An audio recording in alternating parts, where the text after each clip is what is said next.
commençant par la fin, après l'impact de la croyance et de la mécréance sur le monde. Les religions enivrent l'espérance, révélant des histoires de bien, s'opposant toujours au mal, demandant l'étude des livres quoi qu'il arrive, mais déconseillent l'interprétation, comme si la vérité vous était cachée par une volonté étrange et onirique, à l'intérieur d'une lecture analytique.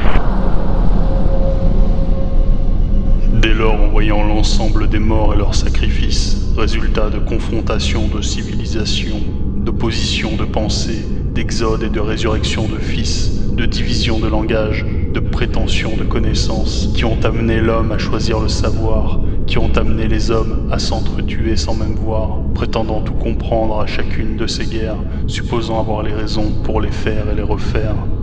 Pouvez-vous considérer avoir tous ensemble mangé du fruit de la connaissance du bien et du mal, quand l'humanité savante s'apprête par sa destruction à vous ramener au Moyen-Âge?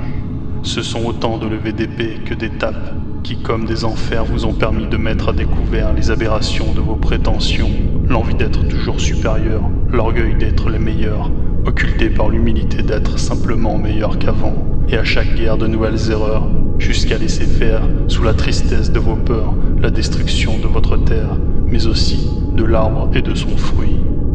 Alors que vous devriez être tous défenseurs de cette planète, encore une fois, il vous faut être honnête. Peuple de la Torah, peuple de la croix, peuple de la Kaaba.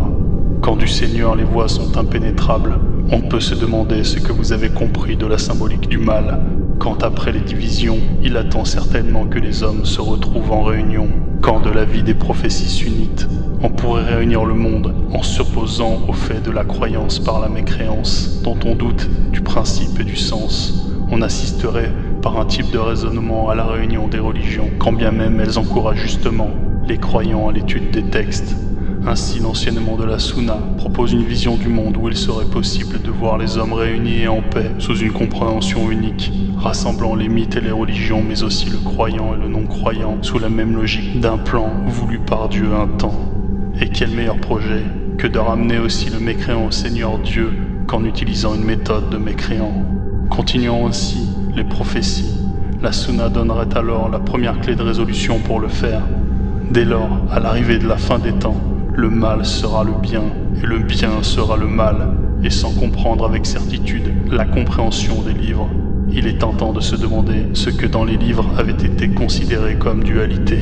Ainsi, comme le remarque la sagesse du peuple de la croix, la symbolique du bien pour Dieu est de proposer un temps de mérite aux hommes, lui permettant de prouver s'ils sont tous bons ou mauvais, alors que la symbolique du mal est d'interdire aux hommes ce temps de sacrifice. Et par la mécréance, on peut voir que les actions des hommes au-delà des commandements ne sont en rien la nature symbolique du bien et du mal, de la volonté de Dieu et de la volonté du diable. Car telle est la mission première de l'opposant quand il vient, en serpent tentant par le fruit Ève et Adam, en antéchrist tentant par le savoir le Christ, en Lucifer tentant les illuminés par le savoir du plan, en Dajjal tentant par la réunion des religions, en Satan influençant les synagogues par les flammes des chandeliers, en dragon crachant du feu, symbole de connaissance, tels les deux témoins de la fin des temps. On constate que la mission première de l'opposant est d'amener à la tentation d'un savoir qui vous éloigne du mérite et de la symbolique d'un voile noir. Dès lors, vous vous apercevez en réalité